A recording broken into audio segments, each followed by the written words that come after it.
우리가 정결한 성전 제사를 다시 이방 성전 제사로 바꾼 이 므낫세와 아모르로 인해서 우리가 정말 크게 실망했어요.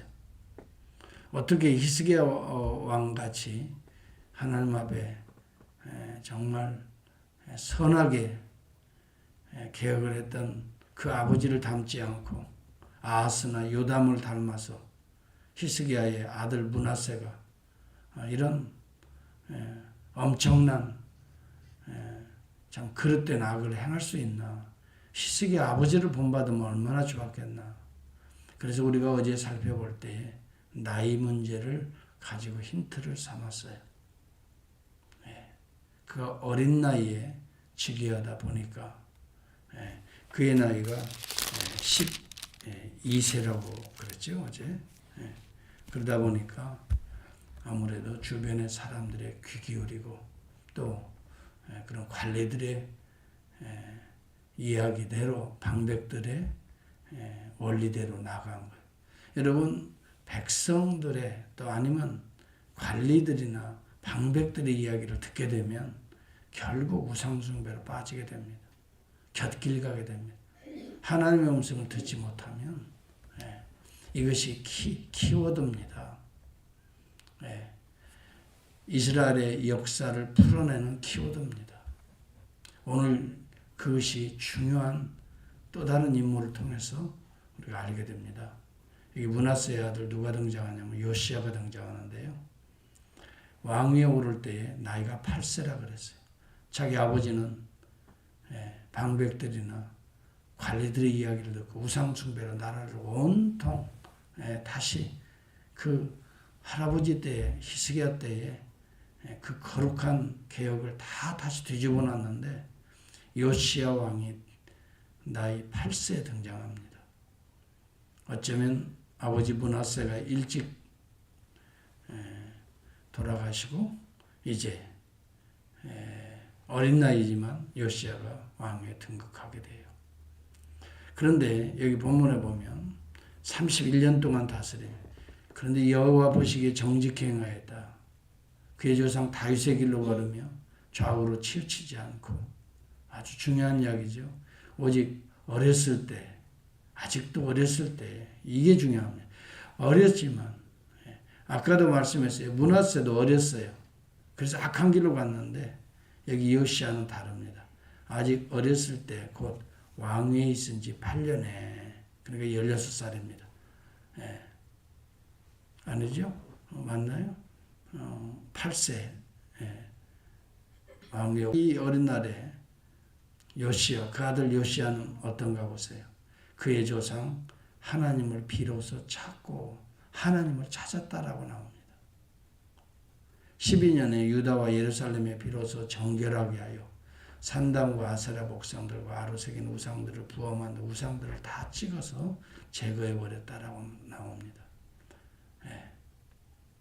8세 왕위에 올라서 8년간 아무래도 좀 휘둘렸겠지요. 주변의 관리들이나 방백들에 의해서. 그런데 그가 제 8년에 여호와를 찾았다 그랬어요. 휘둘리는 자가 있고 그런 가운데 나이가 어리지만은 하나님을 찾는 자가 있단 말이죠. 참 이게 중요한 것 같아요. 저도 중고등학교 때 비슷한 나이 같아요. 하나님을 찾았어요. 정말 제가 지금 생각해도 어떻게 그런 믿음을 간직할 수 있었는지. 주일 되면 시골 어려운 데 찾아가서 주일학교 어린이들을 가르쳤어요. 그 중고등학교 때 이야기입니다. 지금도 기억이 나는 게 그 산골짜기 혼자 가는 거예요. 주소 하나 가지고. 거기에 주일학교 선생님이 필요하다고 하니까 제가 가서 주일학교 애들을 모아놓고 그 아이들에게 성경을 가르쳐주고 예배를 인도하고 오후 정도 돌아오고 그렇게 오랫동안 한 적이 있어요. 여러분 나이가 어리다고요. 네. 신앙이 삐뚤어지고 갈 수밖에 없다고요. 하나님을 알 수 없다고요. 천만에요. 여기 요시야로 보세요. 어려도 네. 그런 주변에 휘둘릴 수 있을 만한 나이인데도 하나님을 찾다 보니까 어떻게 만나게 되는 거지. 여러분 너희는 여호와를 찾으라. 그리하면 살리라 그랬어요. 아모스 5장 4절에 보면 여호와를 찾으면 여호와를 만나게 되고 여호와를 만난 자는 살게 될 것이다 라고 말합니다. 요시야가 대표적인 인물입니다. 그래서 여호와를 비로소 찾고 4년 동안 하나님을 만나면서 4년 후에는 개혁이 일어납니다. 예, 너무 어려서는 개혁하기가 조금 어려운 여건이었던 것 같아요. 주변의 관리들이나 이제 방백들의 어떤 저항도 있을 것이고. 그러나 그가 아주 하나님을 만나고 나서 어떻게 이 나라를 우상을 척결하고 다시 하나님의 나라로 만들까 고민하면서 4년 동안 그 작업을 은밀하게 진행했던 것 같아요. 하나님을 16세에 만나고 4년 22세가 되니까 어느 정도 왕권이 든든하고 자기가 준비한 모든 것들이 이제 완벽하게 갖춰졌을 때 그는 완전한 신앙의 개혁을 일으키는, 어떤 분은 이 남유다의 또 이스라엘 전체 역사에 제일 강력한 신앙의 개혁을 이룬 왕이 요시야다 이렇게 말을 해요. 제일 강력했대요. 할아버지죠. 히스기야보다 더 강력했어요. 제가 그래서 그것을 찾아보니까, 여기 성경을 계속 찾아보니까 세상에 바알과 아세라 신당, 태양신 다 찍어서 가루로 빻아가지고 강물에 띄우고 산에 뿌렸다 그랬어요. 그들의 무덤, 특히 바알을 숭배했던 제사장들의 무덤에 뿌렸다고 본문에 나옵니다. 이렇게 철저했던 거지. 어떻게 그냥 찍어서 빻아가지고. 그래서 그런 작업들을 통해서 백성들에게 알려주는 거예요. 이게 얼마나 무기력한, 내가 지금 빻아버리지 않느냐, 그런 신을 너희들이 섬기겠느냐, 이런 메시지예요. 이게 빻았다. 그래서 그들을 어디다 무덤에 뿌려버려. 죽어있는 니들이 그렇게 섬겼던 자 봐라. 그 제사장들의 무덤에 뿌렸다고 나오잖아. 여기에 의미가 있어요. 세상의 우상들은 빻아버릴 거라. 아무런 능력이 없는 거지. 사람이 만들어낸 거고. 그 무덤에나 뿌릴 거라는 거예요. 니들이 좋아하는 자들, 그래, 자, 여기 있다. 니들 봐라. 이런 거예요. 여러분, 우리가 알아야 됩니다. 우리가 세상, 또 우리의 욕망, 또 육체의 정욕, 아니면 하나님보다 더 섬기는 그 어떤 것도요, 우상입니다. 다. 이 시대 우상. 다 빻아서 버릴 것들입니다. 여러분 죽음 무덤 위에 다 뿌려서 버릴 것들이에요. 그런데 거기에다 목숨 걸고요. 거기에다 인생 걸고요. 거기에다가 뭐가 대단한 것처럼, 뭐가 나오는 것처럼 그러지 마세요. 여호와를 만나보세요. 주를 찾아보세요. 얼마나 놀라운 일들이 무덤에 뿌릴 것들이 아니에요. 하늘의 신령한 지혜와 보석 같은 은혜들이 우리 가운데 임하는데, 이런 하나님 만나는 재미를 이 요시야 왕은 느끼고 있었기 때문에 개혁이 일어나는 거예요. 저항이 있었겠지요. 관리들의, 방백들의 저항이 있어도 아주 주도 면밀하게 준비해서 개혁을 하는데요. 완전히 제사장들의 무덤에 파헤쳐라. 그 다음에요, 무덤에 우상들을 뿌리는 것뿐만이 아니야. 여기 보니까요, 제사장들의 무덤, 그 바알, 아세라, 태양신 섬겼던 그 제사장들의 무덤을 다 파헤치고, 그 다음에 뭐예요? 뼈들을 갈아요. 이거 부관 참시라고 그러죠. 이미 죽은 사람들까지라도 다 이건 무엇을 말해요? 백성들에게 보여주는 거 아니에요. 우상 숭배하면 이렇게 된다. 정말 히스기야 왕은 하지 못한 일을 지금 하는 거예요. 그리고 그 뒤에 보면은요, 므낫세와 에브라임과 시므온, 납달리까지 사면 황폐한 성읍들에도 그렇게 행하여 6절에 보면 5절에 보면 제사장들의 뼈를 아주 그냥 갈아서 제단에 불살라 버렸어요. 그리고 우상들을 빻아 가루로 만들어 그때 뿌리고, 야, 이렇게 한 왕이 없다는 거예요. 이 정도까지는. 영국의 19세기에 아니죠. 19세기 아니죠. 그 훨씬 이전이죠. 16세기죠. 한 500년 초기니까요. 성경 번역하다가 죽은 존 위클리프가 있어요. 위클리프가 성경을 번역한 그 옥스퍼드 대학의 그 홀을 저는 가봤어요. 너무너무 감동이 돼가지고,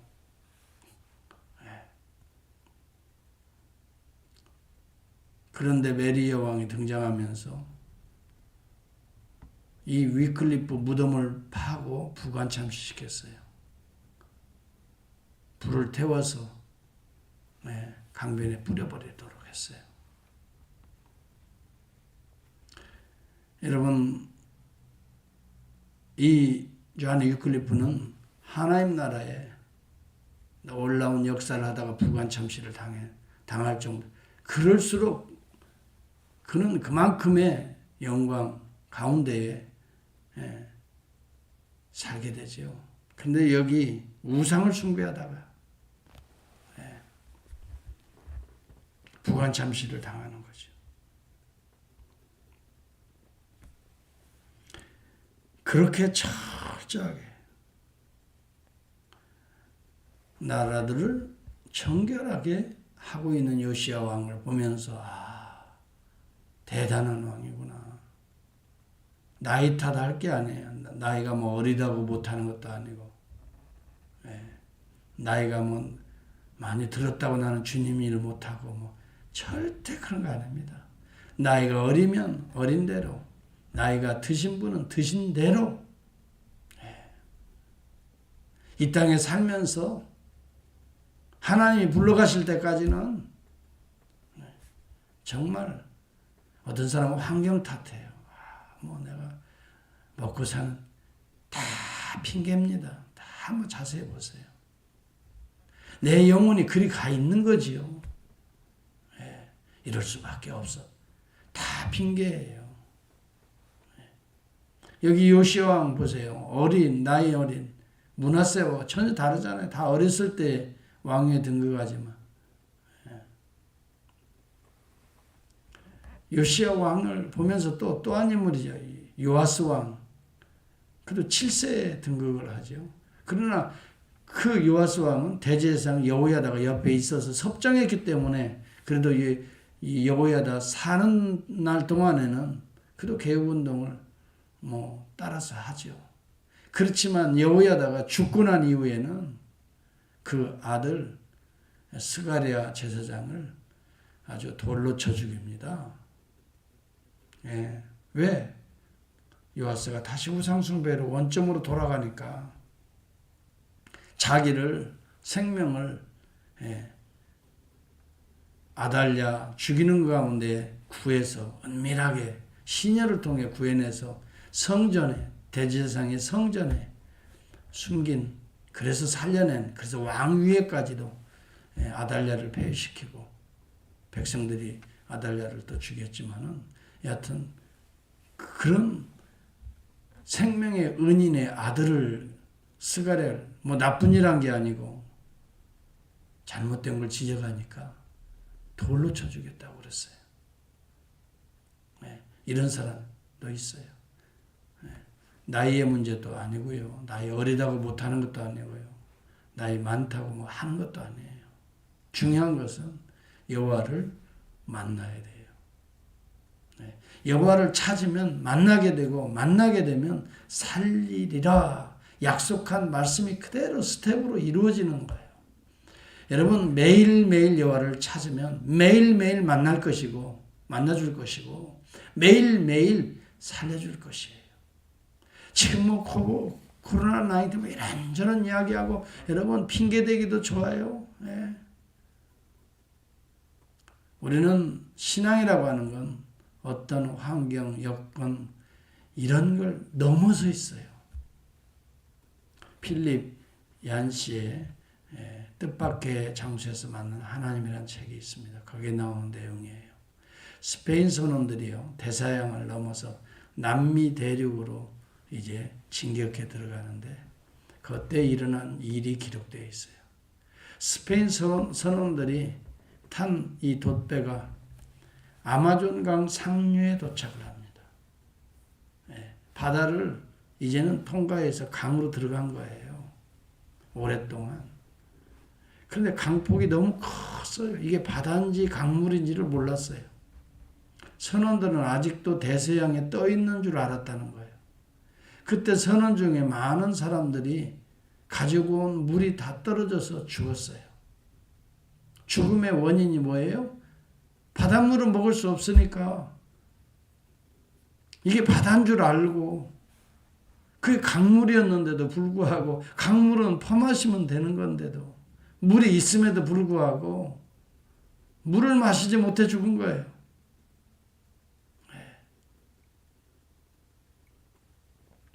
여러분 세상에서 가장 깨끗하고 가장 풍부한 생수의 한 복판에 있음에도 불구하고 갈증으로 죽는 일이 일어난 겁니다. 그리고 바다와 물에 대해 최고의 지식을 자랑했던 그 당시에 스페인 선원들이에요. 안타깝게도 바다와 물에 대한 무지 때문에 물 위에 있으면서도 물을 마시지 못해 죽은 거예요. 이것이 시사하는 바가 뭡니까? 우리는 은혜의 바다에 있습니다. 정말 하나님이 은혜의 바다 위에 우리를 지금도 살게 하심에도 불구하고 그 은혜를 범하시지 못해서 하나님을 찾지 아니하고 이것이 대서양 한복판인 줄 알고 아직도 여전히 세상 지혜로 살려고 하고 그러다 보니까 은혜를 누리지 못하고 은혜를 마시지 못하고 우리가 세상의 어려움 속에 병들어 고통받고 이렇게 우리가 참 죽어가는 인생이 아닌가 생각이 들면서 오늘 여기 중요한 것은 여호와를 찾으라.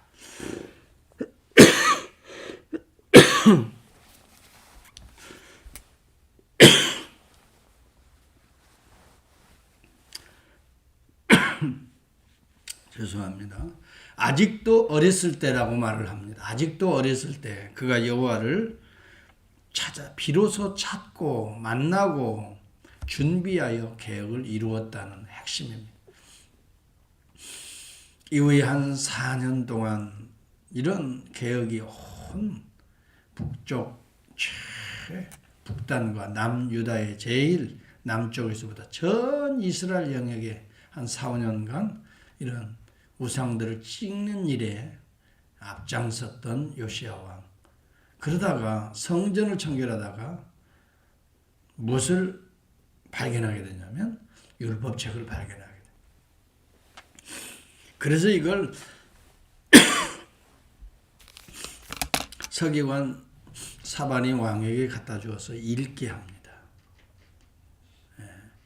그런데 이 왕이 이 하나님의 말씀을 읽다가 너무너무 충격을 받아서 막 찢어요. 옷을 찢으면서 통곡하면서 하나님 앞에 회개의 역사가 일어나고요. 더 강력한 성령 체험을 하는 거예요. 제가 볼 때는 여기 성령 체험이라고 나는 보여져요. 성경을 읽을 때 감동이 와서 가슴을 찢는 자는 성령을 체험하고 있는 자예요. 하나님의 말씀이 그냥 귀에서 이리 와서 저 귀로 흘러가는 게 아니에요. 하나님의 말씀을 들을 때에 그냥 가슴으로 내려오는 거예요. 옷을 찢는 거예요. 통곡하는 거예요. 움직이는 거예요. 여러분, 이 사람은 말씀을 통해 하나님을 만나는 자입니다. 여러분, 이런 체험들이 그렇게 나이를 극복할 수가 있어요. 환경을 이겨낼 수가 있어요. 여기 가장 중요한 것이 무엇입니까? 여호와를 만나는 일이에요. 특별히 말씀을 통해서 하나님을 더 깊이 만나고 있는 거예요. 그래서 그는 마지막 요시야가 사는 동안까지 계속 개혁운동을 벌이고 요시야가 사는 날 동안에 하나님이 그를 지켜주셨던 것을 성경은 기록하고 있습니다. 오늘 하나님을 만나야 됩니다. 이 땅에 오신 하나님이 누굽니까? 예수 그리스도입니다. 그리스도를 어떻게 만납니까? 오늘 말씀이 육신이 되어 우리 가운데 거하시니 우리가 그의 영광을 보니 아버지의 독생자의 영광이요 은혜와 진리가 충만하더라 그랬어요. 우리가 여러분 요시야 왕과 같이 그 시대로 돌아가서 그 여호와 하나님을 만날 필요가 하나도 없습니다. 그렇게 할 수도 없습니다. 돌아갈 수도 없습니다. 하나님이 내려오셨습니다. 이 땅에 우리 죄를 대속하시기 위해서 내려오신 하나님이 계십니다. 아버지 하나님과 동일하신 독생자 예수 그리스도. 그분은 아버지와 동일한 지혜와 지식을 가지고 이 땅에 육체의 몸을 입고 오신 분이십니다. 말씀이 육신이 되었다라고 말합니다. 우리 가운데 거한다고 말합니다. 우리가 그의 영광을 보니 어떻게 봅니까? 말씀을 통해서 우리는 얼마든지 그의 영광을 봅니다. 아버지 독생자의 영광이고 은혜와 진리가 충만하더라. 여호와를 만납시다. 그리스도를 통해 만납시다. 말씀을 통해 만납시다. 여러분 그때에 하나님께서 우리를 살리실 것입니다. 그리고 우리의 삶에 새로운 개혁이 일어날 것입니다. 여러분 우리의 생각과 우리의 뜻으로 개혁이 일어나는 게 아닙니다. 성령의 강력한 역사라고 저는 강조합니다. 말씀을 통해서 우리의 믿음을 통해서 반응할 때 성령은 강력하게 오늘도 역사해서 우리의 삶을 새로운 모습으로 환경이 어렵지만 환경이 단순히 this too shall pass away가 아니에요. 단순히 이 또한 지나가리라고 해요. 이걸 넘어서는 거예요. 이 길이라 기도하겠습니다. 하나님 아버지 감사합니다. 정말 우리는 이 말씀들을 볼 때마다 말씀이 육신이 되신 우리 주 예수 그리스도